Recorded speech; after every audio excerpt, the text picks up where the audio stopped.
All right, what's going on, Giants fans? It's time for the Week 13 New York Giants offensive line report. 4 games in a row, man. Does it? It feels really good, and it feels good with the offensive line playing well. They gave up 2 sacks in this game. One was on Dion Lewis, the other on Shane Lemieux. So under Coach Gooch, they have given up 2 sacks in 2 games. They're averaging 1 sack per game compared to 3.1 with Mark Colombo. Don't tell that to Mark Schlereth, though. Don't tell that to Mark Schlereth. Some good stuff. You know, the Seahawks front isn't great, and you saw some halftime adjustments. You saw in the run game the halftime adjustments like, okay, we're going to start getting outside on the edges because the Seahawks team is undisciplined. So you saw that. That's what led to the big plays in the third quarter.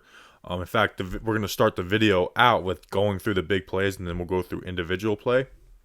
But, I mean, good stuff from the offensive line, man. You can't really ask for much more. Andrew Thomas against not great competition, dominated, but that's good. And I go between Will Hernandez. I go back and forth on Will Hernandez and Shane Lemieux. I just go through their plays, and I'm I'm tired of beating around the bush with Will Hernandez and Shane Lemieux. So we'll get into that after the big plays. Then we'll go into Thomas, Matt Peart. Some very encouraging stuff about Matt Peart. And then we'll finish off giving a little shine to the right side of the offensive line. All right, let's get into the big plays. All right, let's go through the big plays that led to scoring for the Giants, led to 2 touchdown drives. This first one, man, I like this play call. I mean, yeah, you add 2 tight ends here with Toilolo and Caden Smith. So you have 7 blockers. How many people in the box? You got 1, 2, 3, 4, 5, 6, 7. So 7 versus 7 is good.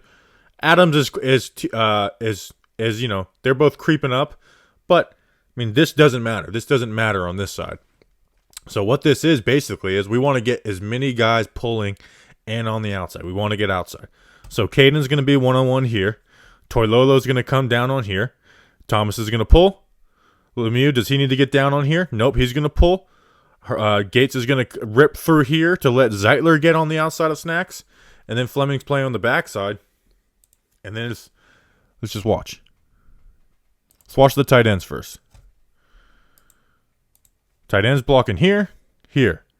Good stuff. Well, like, even watch the guy on Toilolo. He gets close to making a play, but at that point, it's already over.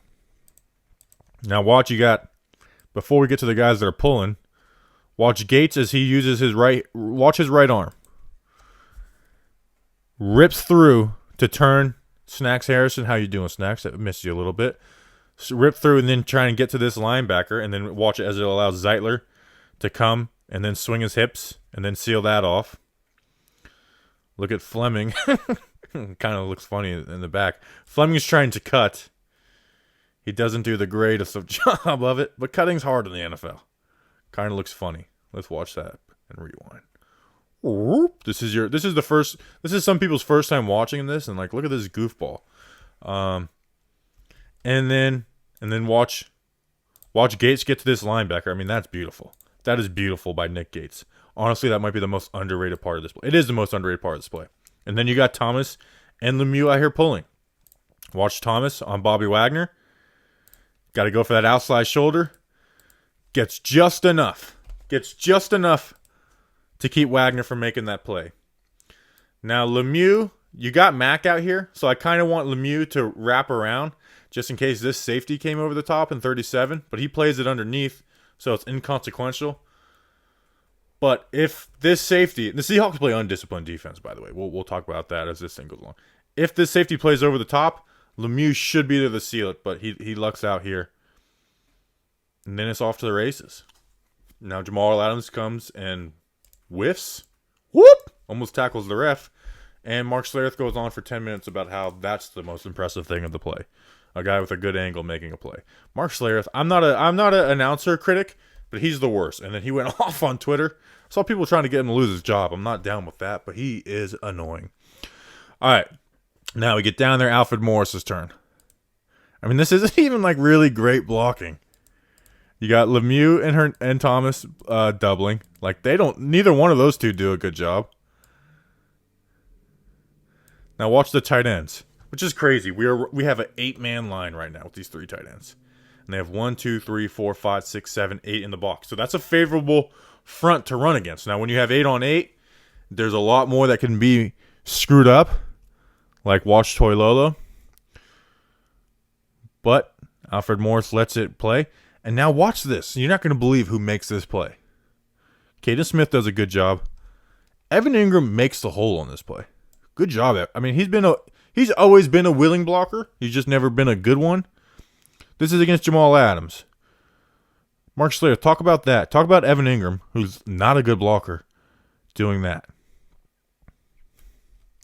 And allowing for Alfred Morris, who's like 95 years old, to make a play. And that's not an insult, Alfred. I'm an Alfredite. And then again, this isn't even great blocking up at the front. But you got 1, 2, 3, 4, 5, 6, 7. You can kind of count him in the box. So you got 8-on-8. You got 7-on-8. So they have every gap covered. And watch, Thomas whiffs on this. 97 jumps into this gap. Thomas whiffs. And he, I guess he does something. Better than nothing, I guess. But what's nice is Lemieux and Gates. Let's watch Lemieux and Gates. They double on the Snacks Harrison. Gates goes to the linebacker. Good stuff. I mean, Gates was really good at getting to the linebacker in this game. Zeitler does enough. And Alfred Morris is able to get into the end zone for the first time in like 5 years. And he has the best touchdown celebration. I love it. Next drive, where we ended up scoring.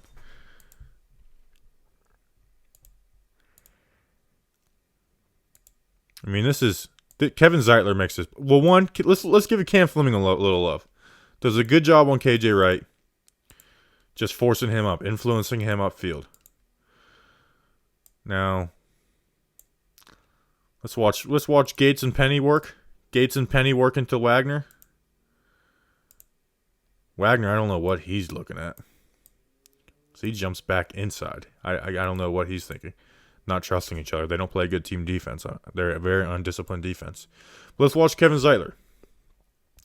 Kevin Zeitler's got 91. Now, this is where I talk about undisciplined defense on the Seahawks. I know this isn't the Seahawks defensive report. But that spin move is so stupid. His defensive line coach is reaming into him. Or maybe he's not, and that's why this is happening to the Seahawks. But this is his gap. He's playing gap responsibility. He spins out of the gap. He makes the hole. Now, good job on Kevin Zeitler for redirecting and getting enough on him. But that is undisciplined football by the Seahawks. If I was a Seahawks fan, I would be so pissed watching this every week. Now this front is crazy to run against.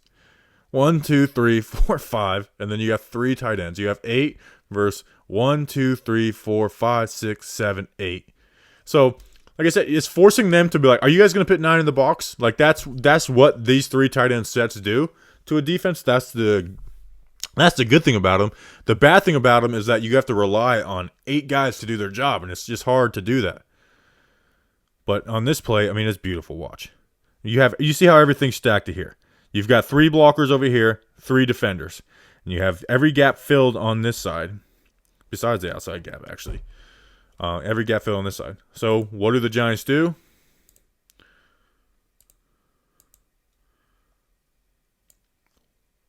You see on the backside,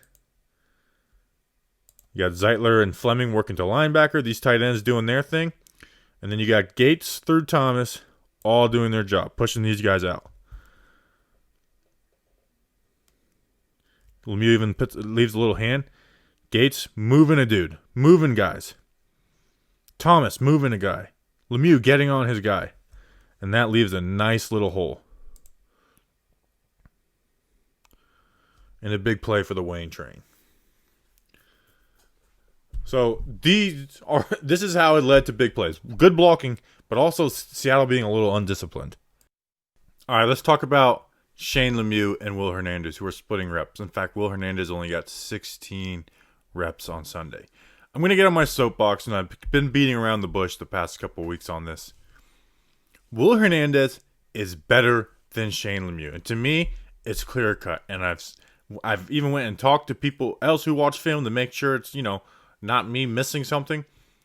Will Hernandez is just flat out better than Shane Lemieux. If Will Hernandez played the way Shane Lemieux played, it would continue what people were saying to start the season of we got to get this guy off the team. He's a bum. He's nobody. And the Shane Lemieux love is recency bias. That's what it is. He's not a better puller. Like this idea, like, oh, he's just clearly a better puller. He's not. You see every pull Shane Lemieux does? Go watch previous O-line breakdowns before Will Hernandez got corona. Will Hernandez was good at pulling. Oh, it's communication. It's not. Will Hernandez and Andrew Thomas, honestly, were pretty good at picking up stunts. Nick Gates has saved Shane Lemieux a few times this year. And that sack play happens every game. Now, it doesn't always turn into a sack, but it happens every game for Shane Lemieux. Every single game. Okay? Will Hernandez hasn't given up a sack in 2 years. Didn't give up a sack last season. Hasn't given up a sack this season. And Shane Lemieux's done given up 2. Okay? And now this isn't bashing Shane Lemieux. Shane Lemieux is a 5th-round rookie. He's come in, and he has been exciting to watch. It has been awesome. This is a good issue we have. But I can't, they're not close to me. Will Hernandez is so much better in pass pro. They're closer in the run game, but I still give Will Hernandez the edge there. Now, could there be something happening behind the scenes? Absolutely. So I'm not criticizing them for playing Lemieux. Now, I would like to see that rotation closer to 50-50. I like I've come around on the idea of rotation. I've been trying to, grasp new ideas. But I think that rotation should be 50-50. And like I said, we also don't know what's going on behind closed doors, I mean, I was praising Mark Colombo after the Tampa game. I was like, he finally taught Thomas how to do this, and then we find out 2 weeks later it was Joe Judge. So there could be something behind closed doors. There could be a Will Hernandez issue. I don't know. That's all speculation. It could be he's just coming back from COVID slower than others. I don't know. That's me just speculating. But anyways, I'm off my soapbox. Let's go into the film. First play, we've got Shane Lemieux. How do you do? This play is, let me see my notes. Oh, he gets beat inside on this run. This guy, which is kind of surprising. You see 50 bounce down, but that is a lot of space right there.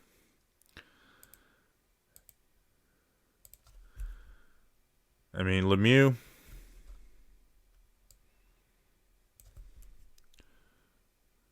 His feet are good. His good feet.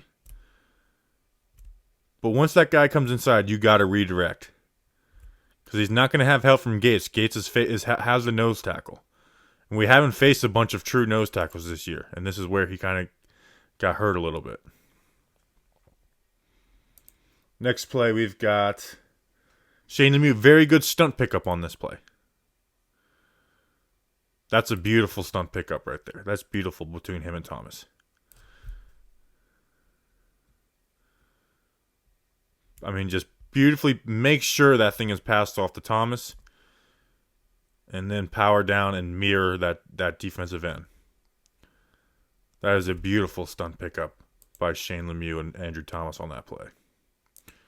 Next play, we've got Will Hernandez, Andrew Thomas. They just do a great combo block coming up to this linebacker. I mean, this is beautiful right here. It's actually Shane Lemieux actually in a fullback on this play. But you see, they're two hip to hip right there. Working. You've turned his hip. You turn the defensive lineman's hips, and you hold on all the way to that linebacker. That's a great combo block right there. Next play we have. Oh, this one. I mean, it's just he's slow powering down. It's just an issue he has. It can be fixed, but this is the same. This happened at Oregon.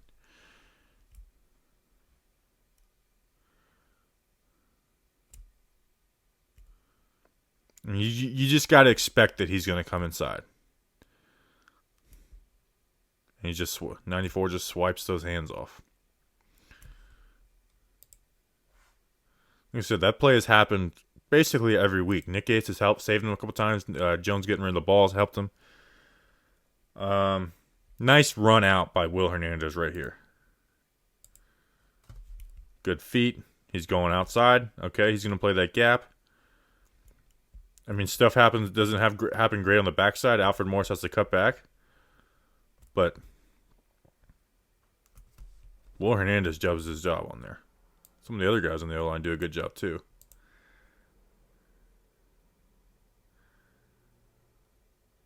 Next play, we have a nice pull by Shane Lemieux.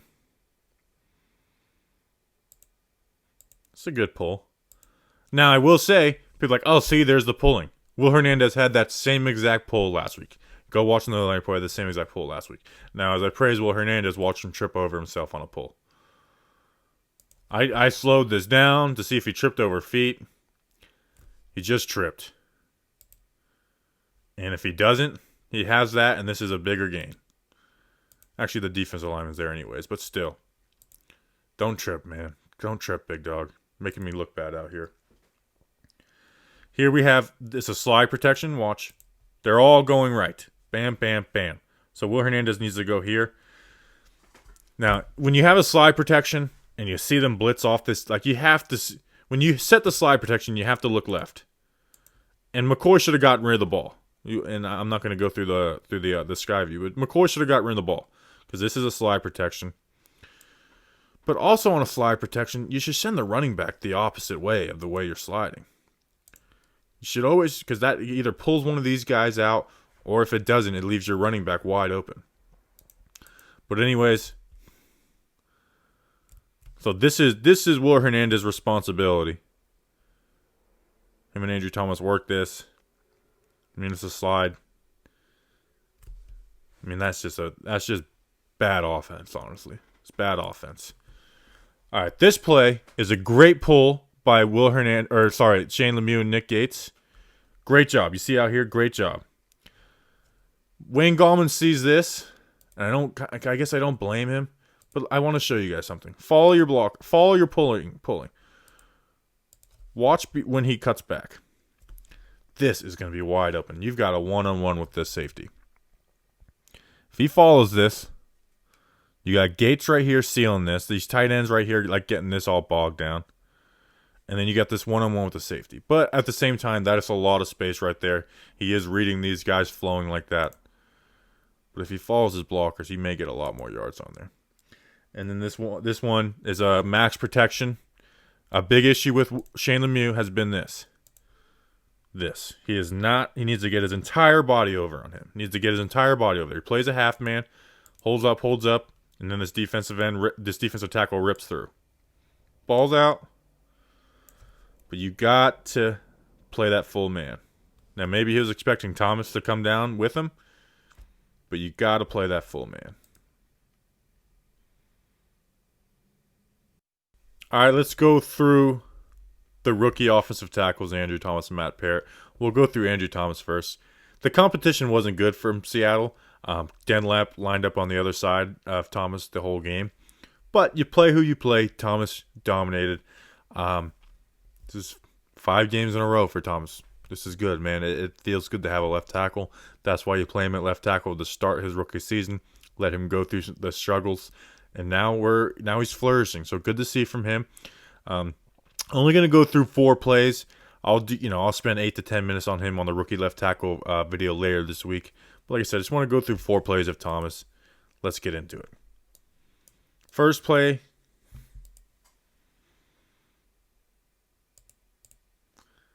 I mean, just nice punch, ready for anything.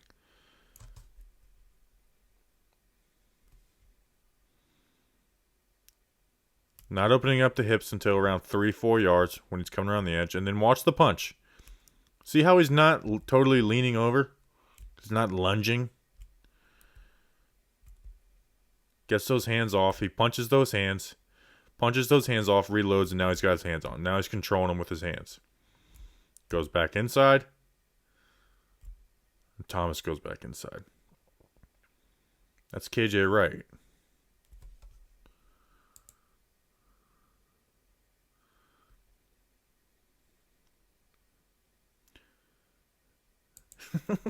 That's beautiful right there. They're trying to confuse the offensive line, and Thomas just gives this guy it's just a violent punch. He's strong. This defensive lineman was not ready for that. It's almost like Thomas watched, like, hey there, buddy. Didn't mean to do that to you. That's beautiful. You don't see that in pass pro very often. Andrew Thomas, you got to know that we're going to run a player out 2 yards, shallow of the sticks on third down. So you got to be ready for that so you can make the tackle, Andrew Thomas. You should know that by now. That's sarcasm, folks. Next play. So here's a little bit of good, or here's some good, but with some correction. So he jump sets, and what has he learned? When you jump set, you have to be ready for the inside counter. And that comes, and he's ready for it. He's ready for it. Good job. Play the results. Good job. I will say that right foot, eventually, you want this right foot to be the first step that moves, though, with the inside. Because what he's doing is he's pushing off the left foot. And it works on this play. But eventually, because, you can end up screwing yourself doing that. Eventually, you want that right foot to be the first step right here. Which he does it on some plays, but on this one he doesn't. He does a little skip. But good results by Andrew Thomas, at least on the play. And then we'll go through run play. Just a bulldozer with Will Hernandez. He's a mauler. That is who he is as a run blocker. He is a mauler. Yes, is his base going to get a little skinny sometimes? Yeah, but it's because he's moving dudes. Like, even through the bad games, he was a good run blocker. So good stuff from Andrew Thomas. Now Matt Peart, we're going to go through 4 pass reps. He only played 15 reps, but we're going to go through 4 pass reps. He was good in the run game, but nothing special I want to go through. They're honestly running to the other side of him for the most part. You know how we've talked about how Matt Peart, he opens up those hips and he lets them get around the edge. This game, man, he was keeping himself square, and then they countered inside and he did well. We'll go through it, but for Matt Peart, these reps are not anything crazy. You don't look at these reps and say, "Wow, how great is this?" But for what Matt Peart has struggled with, I think these reps are very encouraging. This was his first game with Coach Googe, by the way. He was gone last week with the coronavirus. So he bounced back well, played 15 reps. First game with Coach Gooch, and his hips are staying square. They're staying square, and when they countered inside, he is ready. So let's check out the film on it. All right, Matt Peart, he only got 15 reps, but some good stuff in the passing. And we'll go through it.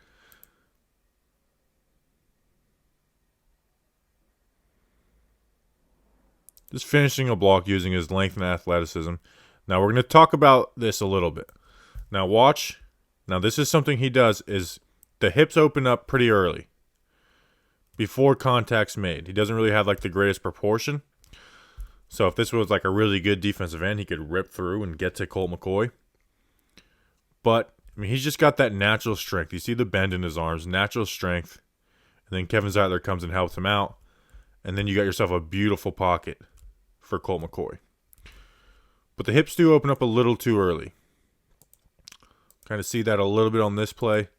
It seems like they're expecting a stunt on this play. You see how close him and Zeitler are. Kind of powers down a little bit. So, like I said, it almost seems like they're ready for a stunt on this play. And then this is the one that Dion Lewis gives up the sack on. So let's look at Dion. Let's get the Dion. We've been getting these looks all year where the linebackers back out, or 2 guys back out. So now you got Ingram helping Thomas, which maybe is by design, but you'd rather have him, coming through here, making these linebackers do something, and then Lewis just goes to cut Adams, and that's just not going to work. But let's go back to Matt Peart. What I like about this rep's not as good as the next one, but watch how he's staying. He's not opening his hips. He sees that inside move coming, and that left foot. Now, the left foot does swing back a little bit, but you like that he's getting inside moves for the first time. That's a win. Perfectly mirrors it. Calm, cool, collective. Now he's jumping. Now Carlos Dunlap is jumping. Now, what I will say is something we were taught was if someone jumps, you don't lift them up. You just nailed them in the gut. You make them never want to jump again. And then I did a Twitter breakdown of this play, but this play was beautiful. Like I said, watch the hips. I mean, staying completely square. They're not opening up where I'm telling you. This guy's issue was he was opening up his hips. Like, his hips would be totally opened up right now. And it would protect the inside, but the defensive ends were getting around the edge. And so he doesn't open his hips, so Dunlap goes to counter in, and then watch that left foot. Watch that left foot. Bam. As soon as that inside counter comes, powers down, uses his hands. He doesn't punch, catches. Beautiful, mirroring him the whole time. I mean, that's a beautiful rep right there. That's probably his best pass rep of the year. Like I said, playing it, keeping his hips square, not opening them up, but being able to stop the counter inside. So good stuff from Matt Peart. All right, let's finish off the Week 13 O-line report in a win versus the Seahawks. Giving the right side a little bit of shine. I know I ignore Cam Fleming a lot because he's just kind of like a one-year rental. Well, not a rental. It's rental. It assumes a trade. He's a 1 year. He's on a 1 year contract. Wasn't meant to be a starter. It was meant to be the swing tackle. Kevin Zeitler is just consistently good. So there's in guard play can be kind of boring. Nick Gates does get a lot of love, so he's actually going to get a little less love this week than he does usually. But nonetheless, let's finish it off looking at the right side because Cam Fleming was good. Kevin Zeitler was good. Nick Gates was good. Solid game for all three. Let's roll. First play is just some good pass pro, especially from Cam Fleming. I mean, this is nothing special, but give Cam. I mean, this was all game. It's not like I'm pointing out one rep, but this was all game for Cam Fleming. I mean, Kevin Zeitler's, he's taking care of his guy with Nick Gates. Like I said, nothing special, but good stuff. I forgot to put this on the Will Hernandez part, so I'll put it in here now. Unfortunately, they have 6 versus 7, so they have every gap filled on this pull. But Nick Gates does a good job. Nick Gates does a good job coming down here. Kevin Zeitler does a good job coming near, and Cam Fleming does a good job. And then Will Hernandez has a great pull. The issue is just this guy's unblocked. He's unaccounted for on this. But this is a great pull by Will Hernandez.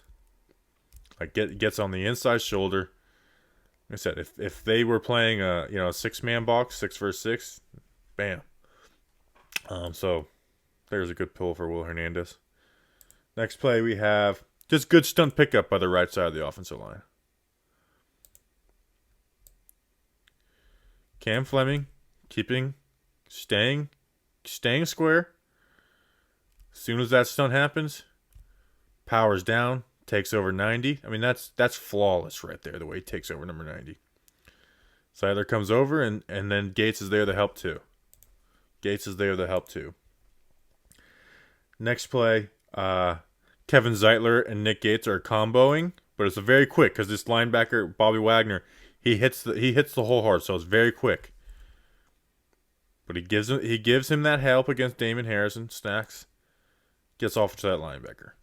If he's running that way, the hole's there. Now let's watch Nick Gates finish this play. And he wasn't folded over a player. I'm pretty sure. Let me see, those feet aren't folded up. And snacks. Talking about snacks. Nick Gates' belly is a snack for snacks right now.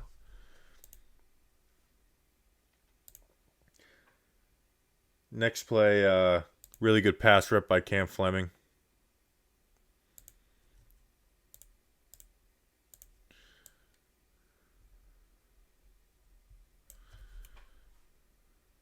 Jump setting. Just good. Keeping space. The spin, watch the spin. Play the piano on his back. Bam. And let's watch. We went over this play with Lemieux earlier, where he got beat. Watch Nick Gates. Nick Gates is like, you know what? My guy Kevin Zeitler probably has this taken care of. Nick Gates comes down there to help. And then we'll finish off with Nick Gates and Kevin Zeitler pulling. Beautiful. Let's go through Nick Gates first. Inside shoulder. Gives him a lane. Beautiful. Beautiful. Ends up falling over him. I don't care if it's over people. Kevin Zeitler. What does Kevin Zeitler do? I mean, just basically, that's a good pull. It doesn't look beautiful, but it's a good pull. It's a good pull. So good job for the right side. All right. That is the Week 13 New York Giants offensive line report. Hope you enjoyed it. If you did enjoy it, subscribe. Subscribe. Watch the other videos. I just did a 7-minute video on the Giants defense. So that was a good video. Check us out. Like I said, subscribe. Offensive line playing good, man. Coach Gooch, Joe Judge, these guys getting better. It's good to see, man. As someone who loves watching the offensive line every week, it's been good to see them grow. It's been good to see the play calling in the run game grow, where it's I mean, if you go back to that Week 1 offensive line report, it's like, what is this run game? So good stuff. Hope you liked it. Subscribe. We'll see you next time. Let's go Big Blue.